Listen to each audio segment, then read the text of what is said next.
नमस्कार दोस्तों, शिवा स्टोरी में आप सभी का स्वागत है।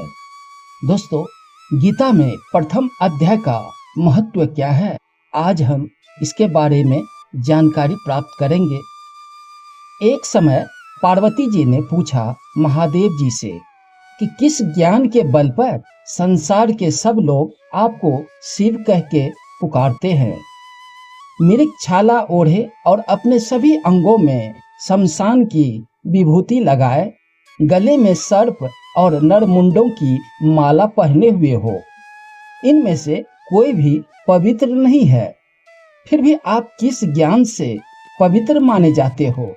तब महादेव ने उत्तर दिया कि हे प्रिय, सुनो, मैं गीता का ज्ञान को अपने हृदय में धारण करने से पवित्र माना जाता हूँ। इस ज्ञान से मुझे बाहर के कर्म नहीं व्यापते। तब पार्वती जी ने कहा, हे भगवान, जिस गीता ज्ञान की आप ऐसी स्तुति करते हैं, उनके श्रवण करने से कोई कृतार्थ भी हुआ है। महादेव ने उत्तर देते हुए कहा कि इस ज्ञान को सुनकर बहुत से जीव कृतार्थ हुए हैं और आगे भी होंगे। मैं तुम्हें एक पुरातंत्र कथा कहता हूँ, तुम ध्यान से सुनो। एक समय पाताल लोक में शेषनाग की सैया पर श्री नारायण जी नयन मृदंग आनंद में मग्न थे। उस वक्त भगवान के चरण दबाते हुए लक्ष्मी जी ने पूछा, हे प्रभु, निद्रा और आलस तो उन पुरुषों को व्यापता है जो जीव तामसी होते हैं, फिर आप तो तीनों गुणों से अतीत हो, आप तो वासुदेव हो, आप जो नेत्र मूंद रहे हो, बड़ा आश्चर्य है। नारायण जी ने उत्तर देते हुए कहा, हे लक्ष्मी, आलस्य नहीं, व्यापता एक शब्द रूप है, जो भगवत्ता, उसमें जो ज्ञान है उनके आकार रूप यह गीता शब्द रूप अवतार है।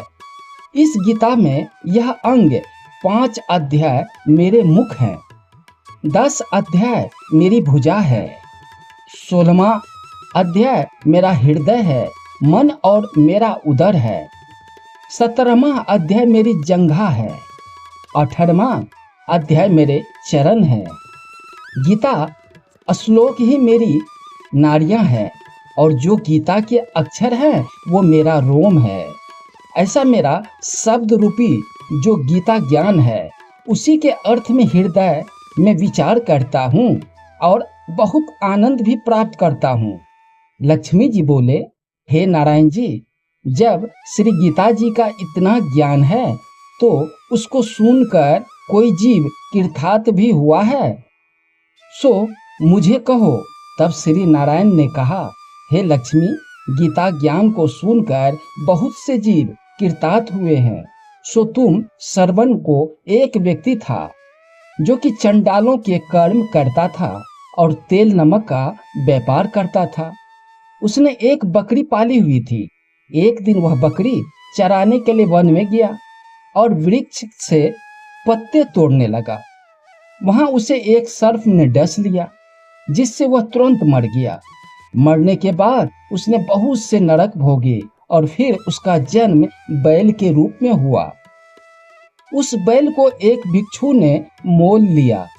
वह भिक्षु उस पर चढ़कर सारे दिन मांगता फिरता, फिर जो कुछ भी भिक्षा में मांग कर लाता वह उसे अपने परिवार के साथ मिलकर खाता और वह बैल सारी रात द्वार पर खड़ा रहता। उसके खाने पीने का भी कोई ख्याल नहीं रखता था और सुबह होते ही बैल पर चढ़कर मांगने के लिए निकल जाता था। जब बहुत दिन हो गए तो वह बैल भूख से गिर गया, लेकिन उसके प्राण नहीं निकले। नगर के लोगों ने देखा, उस बैल को कोई तीर्थ का फल दे तो कोई व्रत का फल दे, तब भी उस बैल के प्राण नहीं छूटे। एक दिन गणिका आई। उसने लोगों से पूछा कि यह कैसी भीड़ है। उसने कहा कि इसके प्राण नहीं निकल रहे हैं, उनके पुण्यों का फल दे रहे हैं तो भी इनकी मुक्ति नहीं हो पा रही है।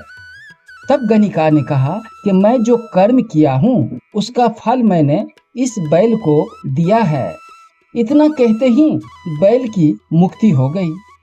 तब बैल एक ब्राह्मण के घर जन्म लिया। पिता ने उसका नाम सुशर्मा रखा। उसके पिता ने उसे पढ़ाया लिखाया, उसको अपने पिछले जन्म का सुख भी याद था।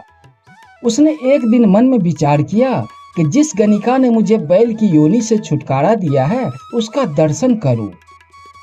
भीम चलते चलते गणिका के घर गया और कहा कि आप मुझे पहचानती हो? गणिका ने कहा, मैं नहीं जानती कि तुम कौन हो।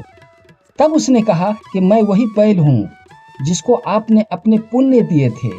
तब मैं बैल की योनि से छूटा, अब मैं विनम के घर जन्म लिया हूँ। आप अपना पुण्य बताएं। गणिका ने कहा, तुरंत मेरे घर एक तोता है, वह रोज सवेरे कुछ पढ़ता है, मैं उसका वाक्य सुनती हूँ।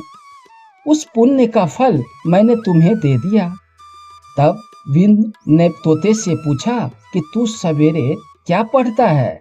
तोते ने कहा, मैं पिछले जन्म में भीम का पुत्र था। मेरे पिता ने मुझे गीता के पहले अध्याय का पाठ सुनाया था। एक दिन मैंने गुरु से कहा कि मुझको अपने ज्ञान पढ़ाए। तब गुरुजी ने मुझे श्राप दिया कि तू तोता बन जा। इसके बाद तो मैं तोता बन गया। एक दिन बहरिया मुझे पकड़ लाया और एक भीम ने मुझे मोल ले लिया। वह भीम अपने पुत्र को गीता का पाठ सिखाया करता था। तब मैंने भी यह पाठ सीख लिया।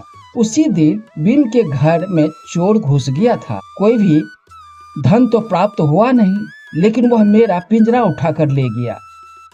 उनकी यह गणिका मित्र थी। वह मुझे उनके पास ले आए, सो मैं नित्य प्रातः गीता जी के पहले अध्याय का पाठ करता हूँ, जिससे यह गणिका सुनती है। पर इस गणिका को समझ में नहीं आती है जो मैं पढ़ता हूँ। वही इस गणिका ने मेरे निमित्त दिया था। वह गीता जी के पहले अध्याय का फल था। तब विनिप ने कहा कि हे तोते, तुम भी भीम मेरे आशीर्वाद से तेरा कल्याण हो। सो हे लक्ष्मी। भीम के इतना कहते ही वह तोता भी मुक्ति को प्राप्त हो गया। तब गणिका ने बुरे कर्म छोड़कर भले कर्म ग्रहण किए और नित्य स्नान करके श्री गीता जी के प्रथम अध्याय का पाठ करना शुरू कर दिया, जिससे उनकी मुक्ति भी हो गई। दोस्तों, गीता का यह प्रथम अध्याय पसंद आई हो तो चैनल को लाइक सब्सक्राइब जरूर कर ले। धन्यवाद।